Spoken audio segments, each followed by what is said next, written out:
প্রিয় দর্শক শ্রোতা, আগেকার ভিডিওতে আমরা শেষ করেছিলাম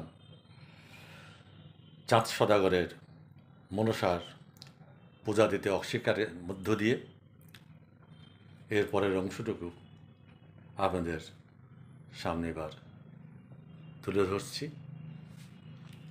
অনুগ্রহ করে ভিডিওটি দেখবেন এবং আপনাদের মতামত দিবেন। চাঁদ সদাগর যখন দেবীকে পূজার করতে অস্বীকার করলেন, তখন প্রচণ্ড রেগে গিয়ে দেবী মনসা কালনাগকে পাঠিয়ে লক্ষিন্দরকে হত্যার পরিকল্পনা করলেন। এদিকে চাঁদ পুত্রের জীবন রক্ষার্থে পাহাড়ের উপর লোহার বাসরঘর নির্মাণ করলেন। জনশ্রুতি আছে, বগুড়া জেলার মহাস্থানগড়ের নিকটে বেহুলা লক্ষিন্দরের বাসরঘরের ধ্বংসাবশেষ এখনও বিদ্যমান। বহু লোক এখনও সেটা দেখতে যায়। কিন্তু মনসার প্ররোচনায় রাজমিস্ত্রি বাসর ঘরে ছোট্ট একটি ছিদ্র রাখতে বাধ্য হয়। সেই ছোট্ট ছিদ্রপথ দিয়ে কালনাগ বাসর ঘরে ঢুকে লক্ষিন্দরের জীবন হরণ করেন। সেকালে রীতি অনুসারে মৃতদেহ ভেলায় করে নদীতে ভাসিয়ে দেওয়া হয়। কিন্তু সতী সাধী বেহুলা তার স্বামীকে একা ছাড়েননি। তিনিও স্বামীর সঙ্গে সেই অকুল দরিয়ায় ভেসে চললেন। দিনের পর দিন সেই অনির্দিষ্ট যাত্রাপথে নদীর বহু ধারায় ভেসে চলল ভেলা। স্বামীর দেহ গলে পচে শুধু অবশিষ্ট রইল হাড় কখানা। সেই হাড়গুলি আঁচলে বেঁধে নিয়ে শূন্য দৃষ্টিতে বসে থাকলেন বেহুলা। অনেকদিন পর অতর্কিতে ভেলাটি গিয়ে ফিরল একটা ঘাটে। সেই ঘাটে মনসার নিযুক্ত এক ধোবানি কাপড় কাচ্ছিল। তার সঙ্গে বেহুলার পরিচয় হলে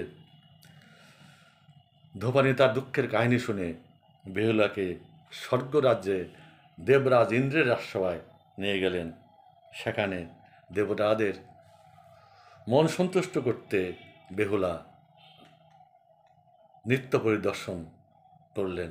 সেই খাঁটি পল্লী বাংলার নৃত্য, যে নৃত্য মানুষের দেবতারও মন হরণ করে নিতে পারে, সেই নৃত্য নাচলেন। জীবনের সর্বস্ব কলা প্রদর্শন করে বেহুলা সেই ইন্দ্রের সভায়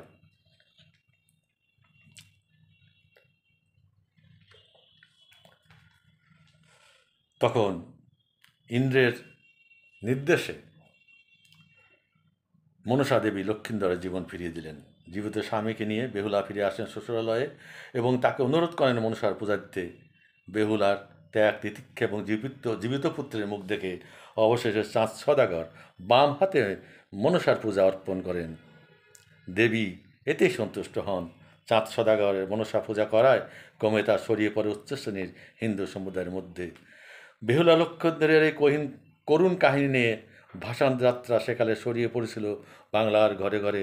আধুনিক যুগে সেই কাহিনী নিয়ে নাটক, সিনেমা অনেক হয়েছে। এর আবেদন এতটুকু কমেনি। 30 বছর আগেও দেখা গেছে গ্রামে গঞ্জে বেদে বেদিনীর দল সাপের খেলা দেখিয়ে নানা রকম অঙ্গি ভঙ্গি করে লক্ষিন্দর বেহুলার গান গাইছে। দেবী মনসা দেবীর গুণগান করছে। বেহুলার জীবনের করুণ কাহিনীর সাথে সাথে মধ্যযুগে বাঙালির একজন শ্রেষ্ঠ কবি বিজয়গুপ্তের নামও বাঙালি হৃদয়ে চিরজাগরুক। তাই তো বাঙালির চির ভালোবাসার কবি জীবনানন্দ দাশ তার রূপসী বাংলায় বলে গেছেন, বেহুলাও একদিন গাঙুরের জলে ভেলা নিয়ে ছিন্ন খঞ্জনার মতো যখন সে নেচেছিল ইন্দ্রের সভায়, বাংলার নদী মাঠ ভাট ফুল ঘুঙুরের মতো তার কেঁদেছিল পায়। বন্ধুগণ, এই মনসামঙ্গল কাব্য এখানে আমরা শেষ করলাম। এরপর শুরু করব মধ্যযুগে আরও যে সমস্ত কবি, সাহিত্যিক বাংলা ভাষা এবং সংস্কৃতিকে সমৃদ্ধ করে বাঙালি জাতি গঠনের পথে তাদের অশেষ অবদান রেখেছেন, তাদের কথা আশা করি প্রতীক্ষায় থাকবেন। সবাইকে আন্তরিক অভিনন্দন ও ধন্যবাদ জানাচ্ছি। জয় বাংলা, জয় বঙ্গবন্ধু।